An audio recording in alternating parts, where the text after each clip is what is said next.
Olá, eu sou a professora Zezé Barino e eu trabalho há mais de 40 anos em concursos públicos com a matéria mais bonita do mundo, que é o português.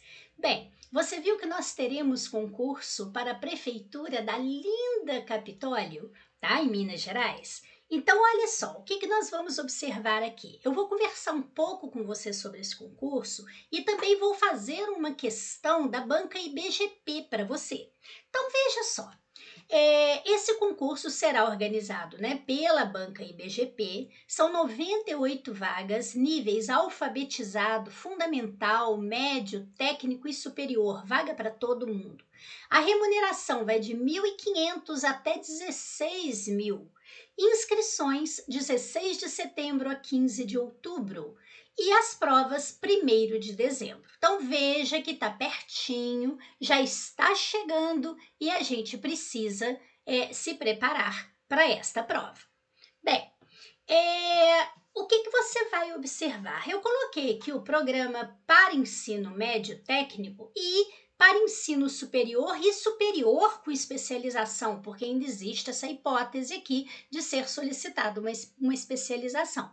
Você vai observar que não há grandes diferenças no programa, não.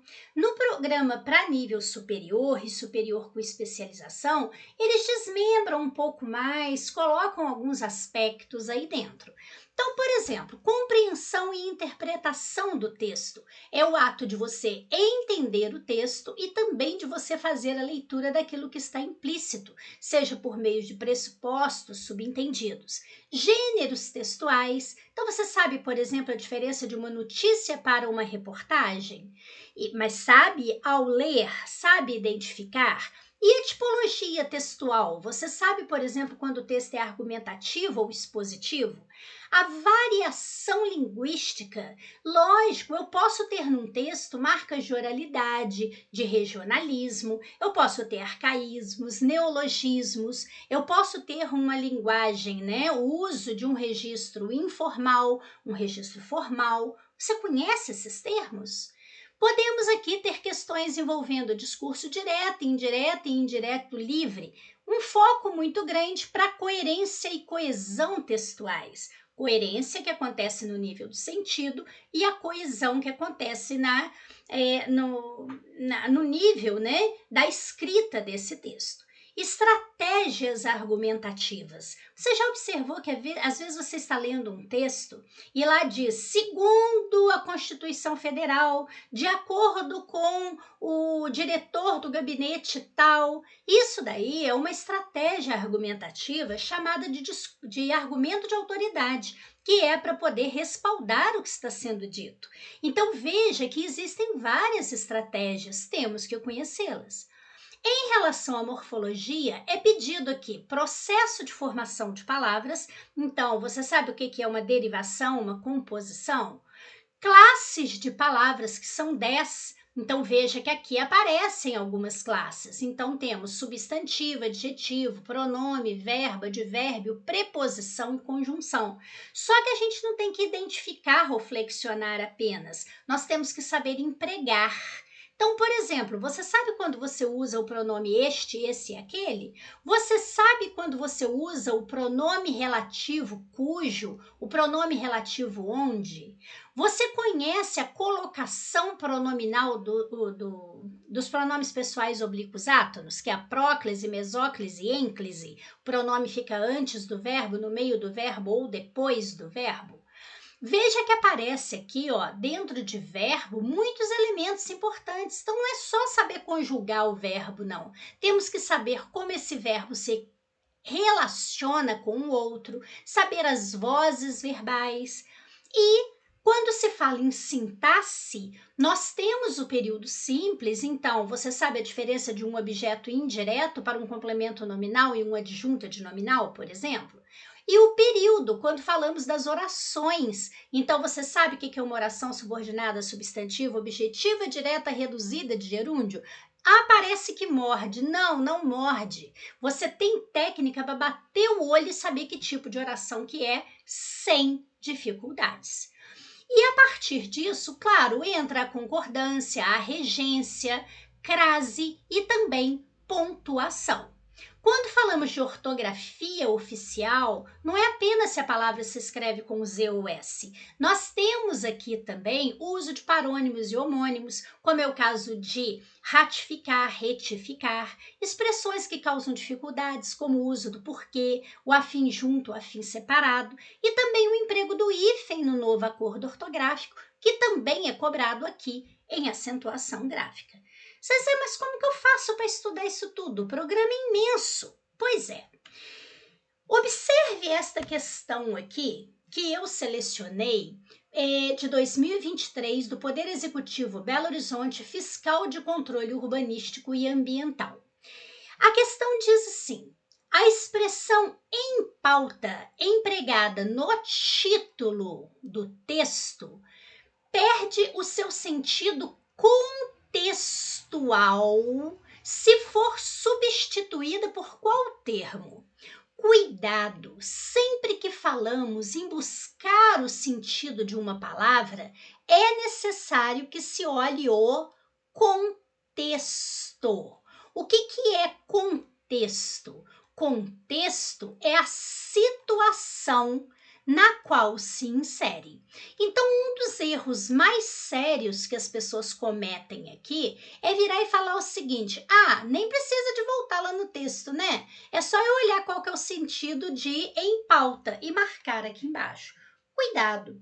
Uma vez nós tivemos uma questão numa prova que dizia assim: da questão número 1 até 25, você tem que responder com base do texto. Quando chegou lá pela questão 23, a pessoa nem lembrava mais do texto, né? Disseram assim, uma paráfrase. Eu já vou te explicar o que é isso. Uma paráfrase para franca é, letra A, aparecia grátis. A maioria já foi direto na letra A. Claro, um show com entrada franca é grátis, claro.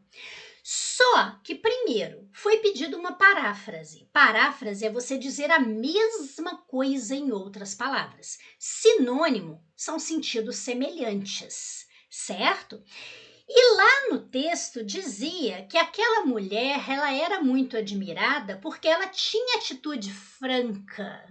Então era atitude o quê? Sincera. Não era atitude grátis. Então por isso que temos que observar sempre o contexto no qual se insere. Por isso eu coloquei o título aqui em cima para você. Veja que o título diz BH em pauta. Descarte de resíduos sólidos é o tema de Blitz.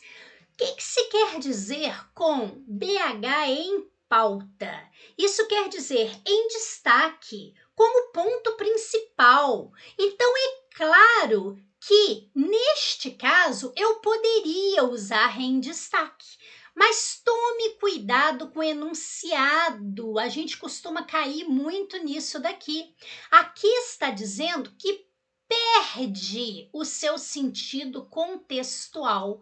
Então, qual que eu não poderia usar e não qual eu deveria usar? Então, quer dizer, em destaque eu já sei. Agora eu tenho ainda em foco, em questão e em ultimato.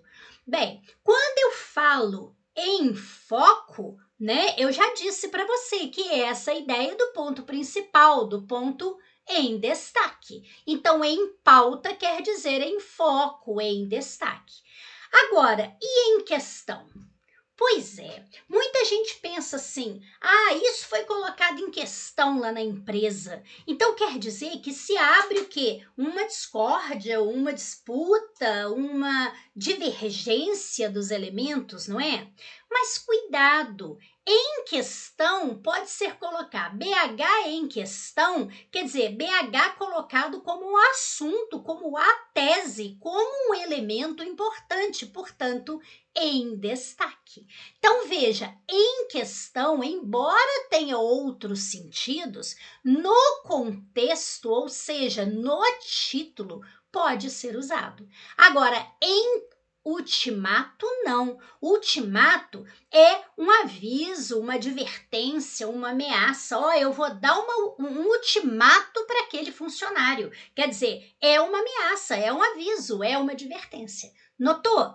Então imagine você trabalhando e estudando assim, não só aprendendo o conteúdo, mas aprendendo a fazer a prova, aprendendo termos que aparecem na prova e que vão continuar aparecendo, tá? Então, por isso, eu chamo você para conhecer o meu curso para a Prefeitura de Capitólio. Eu vou trabalhar com você aí 100 questões, né, da banca IBGP e vou trabalhar uma por uma, como eu fiz aí para você. Então vamos supor que uma determinada questão envolva a diferença de objeto indireto para complemento nominal e adjunto adnominal. Eu vou explicar isso para você de uma maneira simples, direta e que funciona. Eu tenho uma oração que eu preciso conhecer as orações, então eu vou explicar isso daqui para você de uma maneira simples e direta. Ficar lendo gramática, ficar lendo apostila, você não chega a lugar nenhum. Mais de 40 anos trabalhando com concursos públicos, isso tem me ensinado que a melhor maneira de você estudar português para concurso público é trabalhando com questões da banca. Veja que você pode fazer um curso com muita qualidade por um precinho muito humano. E eu convido também a você conhecer o curso de informática do professor Paulo França. Você vai ver que você fecha uma prova de português estudando com o tio Paulo. E você pode fazer a nossa dobradinha. Você pode estudar português e informática, que são as duas disciplinas que mais reprovam em concurso público, por um precinho muito humano. Esperamos você para que a gente possa ajudá-lo a conquistar esse sonho. Muito obrigada, fique com Deus, paz e luz para você.